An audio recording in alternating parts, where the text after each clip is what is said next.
జగన్మోహన్ రెడ్డి గారిని చంపటం dead easy. ఈరోజు డెడ్ ఈజీ చంద్రబాబు నాయుడు గారికి.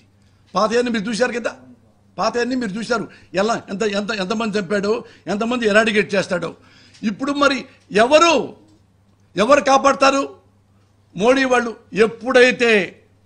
ఎప్పుడైతే నరేంద్ర మోడీ గారు పబ్లిక్లో నారా చంద్రబాబు నాయుడు గారిని పెద్ద అవినీతిపరుడు అని మళ్ళీ ఆఫ్టర్ ఆల్ 2 ఎంపీల కోసం మళ్ళీ ఇదే చంద్రబాబు నాయుడిని మేరా దోస్త్ దోస్త్ మేరా దోస్త్ అని పాట పాడుకుంటూ ఇద్దరు వాటేసుకుని ఇక్కడ ప్రెస్ మీట్ పెట్టారు. What a shame it is. Modi గారు ఇంకా మా జగన్మోహన్ రెడ్డి గారికి మీరు కాపాడతారా సార్?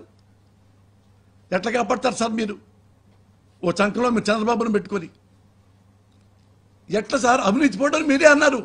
అదేమంటే సింపుల్గా దేవుడు నిన్ను కాపాడుగాక, దేవుడే కాపాడితే అని మీరు ఎందుకు సార్ ప్రధానమంత్రిగా? అది అమిత్ షా హోమ్ మినిస్టర్ ఎందుకు సార్? అంటే దేవుడు వచ్చి కాపాడతారు తప్ప ఇక చంద్రబాబు చేతుల్లోంచి మీ వల్ల కాదనమాట. మీ వల్ల కాదనే మీరు మాట్లాడలేరనే, మీకు చంద్రబాబు నాయుడు అంటే భయమనే నేను ఒక మహానుభావుడిని నేను వేడుకుంటున్నా, లెటర్ రాయబోతున్నా. ఆ మాటే భారతదేశ సర్వోన్నత న్యాయస్థానంలో అధిపతి, Supreme Court chief justice Shri Shri Shri Chandrachud గారు. ఆయన మోస్ట్ హానెస్ట్. నేను చూసా చాలాసార్లు. అంతకుముందు కూడా చిన్న వాళ్ళను కూడా ప్రభుత్వాలు జైల్లో పెడితే ఆయన దగ్గర చూసి ఇది తప్పు అని జర్నలిస్టులు కూడా బయటికి తీసుకొచ్చిన మహానుభావుడు. అంత గొప్ప హానెస్ట్ జడ్జి. నాకు ఆ నమ్మకం ఉంది ఆ జడ్జి మీద. వాళ్ళ నాన్నగారు కూడా చాలా గ్రేట్.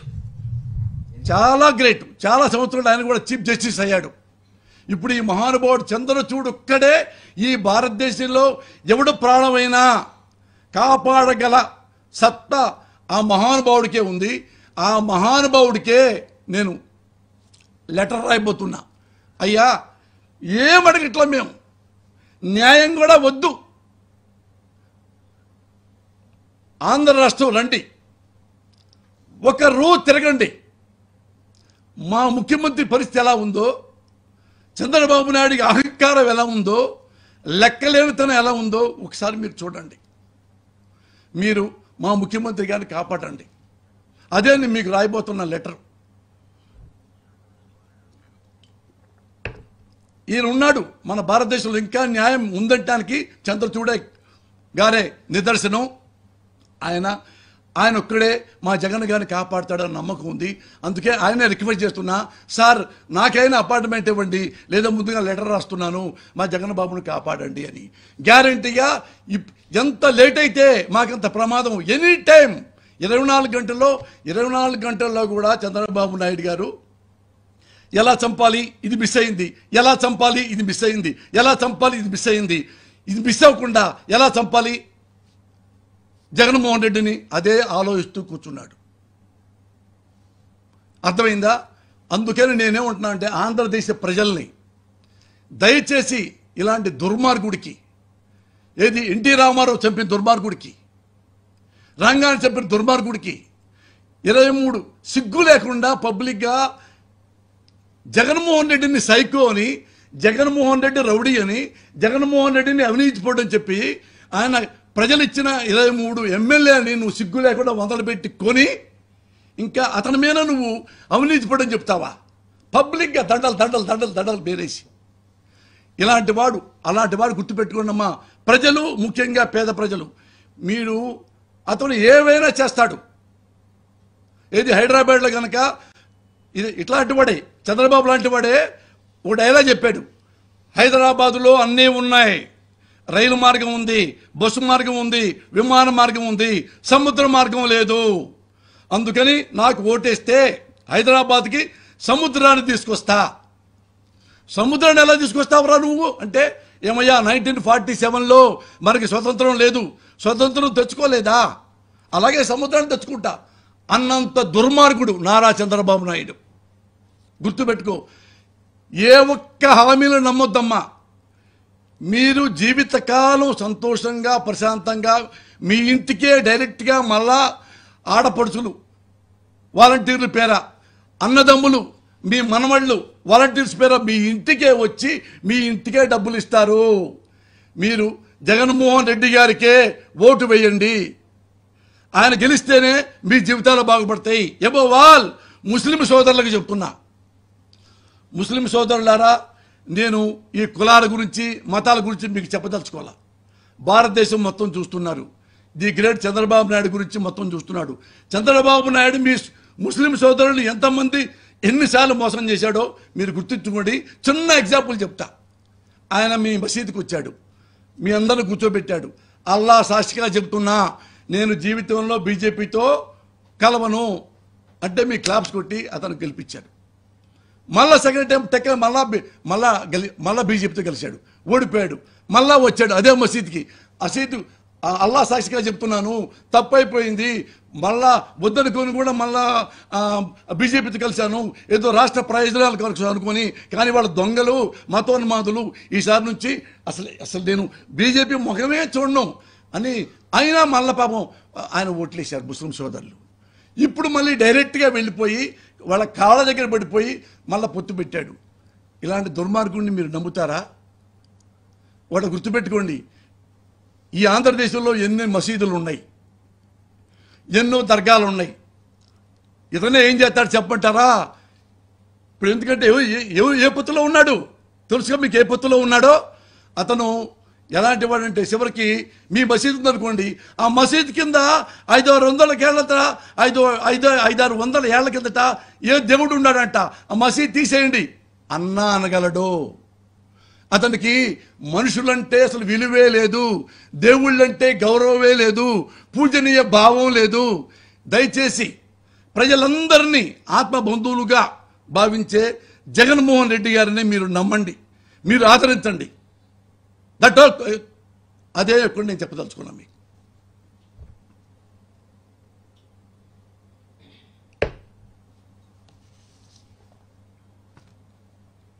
నిన్న టీడీపీ ఒక మేనిఫెస్టో రిలీజ్ చేసింది, దాని మీద మీరు ఏం చెప్తారంటే అవి కానీ హామీలు ఉన్నాయా? అసలు మీరు మీ కోణం అసలు ఏమండి, ఇప్పుడు ప్రతి యుగానికి ఒక రాక్షసుడు ఉంటాడు. హిరణ్యకశిపుడు, హిరణ్యాక్షుడు, మరొకడు ఉంటాడు. ఈ యుగానికి మనకి నారా చంద్రబాబు నాయుడు పుట్టాడు. ఎంత మోసం అంటే ఇతను ఇట్లా ఒక పేజీ తిప్పాడు, దాని మీద 3 బొమ్మలు వేసాడు. నరేంద్ర మోడీ హానెస్ట్ ఫెలో కదా, బొమ్మ వేశాడు. ఇప్పుడు కాదు, అప్పుడు నాకు తెలుసు అప్పుడు వేశాడు. పాపం మోడీ గారు హానెస్ట్ కాబట్టి జనం నమ్ముతారు. ఆ తర్వాత పవన్ కళ్యాణ్ కొత్తగా రాజకీయాల్లోకి వచ్చాడు కాబట్టి 2014లో ఫ్రెష్ అయ్యి కాబట్టి ఇంకా అతనికి కాపులు ఓట్లేస్తారని, సినిమా క్రేజ్ ఉందని అతన్ని పెట్టుకున్నాడు. లేకపోతే పెట్టుకుంటాడు, ఎందుకు పెట్టడం. తర్వాత ఈ ముగ్గురు వేసుకొని 600 పైచిలకు హామీలు మీకు ఇచ్చాడు. ఈ 600 హామీలు మీకు నెరవేరుస్తానమ్మా, రుణమాఫీ చేస్తానమ్మా, నిరుద్యోగ డబ్బులు ఇస్తానమ్మా, ఇంకోటి ఇస్తానమ్మా, మీరు మొత్తం చదవండి అమ్మా, ఇంకా టైం ఉంది, ఎలక్షన్ టైం ఉంది, ఇంకా ఓటింగ్ టైం ఉంది.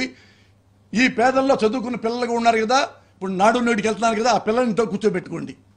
నారా చంద్రబాబు నాయుడు 2014 ఉంది కదా మేనిఫెస్టో, ఆ హామీల పత్రం, దాన్ని చదివించుకోండి.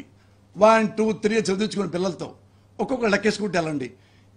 ఆ 600లో ఒక్క హామీ అయినా మీకు ఇస్తే నేను మిమ్మల్ని అడగను, ఇక పలానాడికి ఓటేయమని అడగను, ఒక్కటి కూడా వేయలా. దానికి ఎగ్జాంపుల్ చెప్పమంటారా? సాక్ష్యం నిజం చెప్పమంటారా?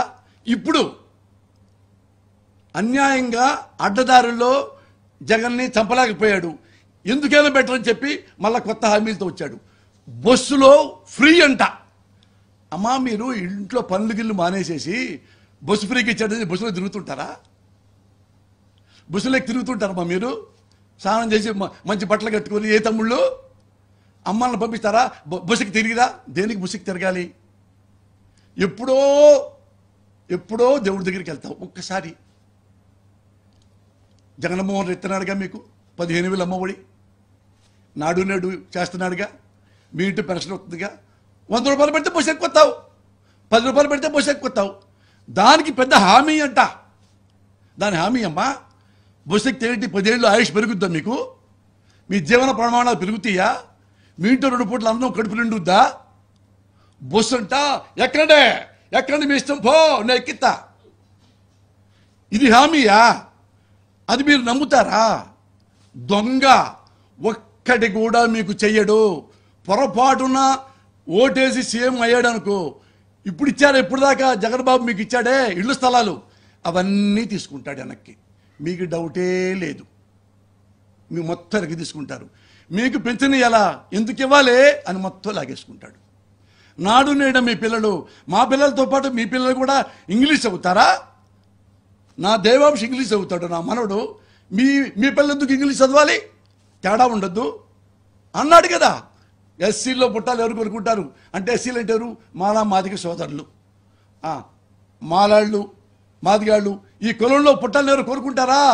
మా కమ్మ లాంటి పెద్ద కులంలో పుట్టాలని కోరుకుంటారు. కానీ అని వాగిన దుర్మార్గుడు మీకు న్యాయం చేస్తాడా?